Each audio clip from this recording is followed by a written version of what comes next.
Today's topic is different types of animals. All animals need food. They need food to grow, to get energy and to stay healthy. Different types of animals are herbivores, carnivores and omnivores. Herbivores are animals that eat grass or green plants. Animals like cows, buffaloes, goats, horses, elephants are plant-eating animals.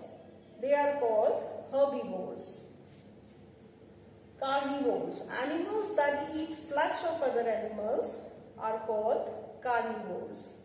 Animals like lions, tigers, leopards, wolves are flesh-eating animals. They are called carnivores. Omnivores are animals that eat both plants and flesh of other animals. Bears, crows are examples of omnivores. So omnivores eat different parts of plants. They get food from animals in the form of milk, eggs, meat and fish.